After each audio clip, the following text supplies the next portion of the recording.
போன வீடியோவில் மன்னிக்கலைன்னா என்னென்னலாம் நடக்கும்னு பார்த்தோம். ஆனால் எப்படி மன்னிக்கிறதுன்னு பார்த்தோமா? அதான் இந்த வீடியோவில் பார்க்க போகிறோம். How to forgive others. அதுக்கு முன்னாடி ஒரு குட்டி கதை பார்க்கலாமா? ஒரு ஊரில் 2 ஒர்க்கர்ஸ் இருந்தாங்களாம். அந்த 2 ஒர்க்கர்ஸுமே அவங்க பாஸ் கிட்ட போயிட்டு, எங்கள் வீட்டில் ரொம்ப கஷ்டம் பாஸ், எங்களுக்கு கொஞ்சம் காசு கொடுங்க, நாங்கள் திருப்பி கொடுத்துட்றோம் அப்படி சொன்னோடனே அவங்க பாஸும் கொடுத்தாங்களாம். ஆனால் நாட்கள் ஆக ஆக அந்த 2 பேருமே வாங்கின காசை கொடுக்கவே இல்லையாம். அதனால பாஸ் அவங்க 2 பேரையும் கூப்பிட்டு, ஏன்பா நீங்கள் இன்னும் காசு கொடுக்காம இருக்கீங்க அப்படின்னு கேட்டாராம்.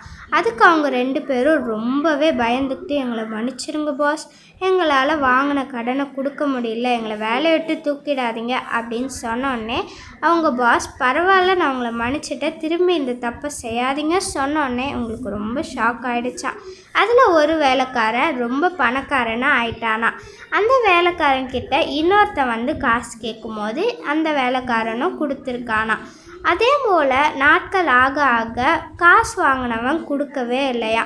அப்போது இவனும் போய் விசாரிக்க போயிருக்கானா. யார்? இந்த பணக்காரன். அப்போ இந்த பணக்காரன் போய் விசாரிக்கும் போது அந்த ஏழை சொல்லியிருக்கான், என்னால் இவ்வளோ தான் கொடுக்க முடிஞ்சது அப்படி சொன்னேன்னு ரொம்ப கோவமாக ஆயிட்டானா.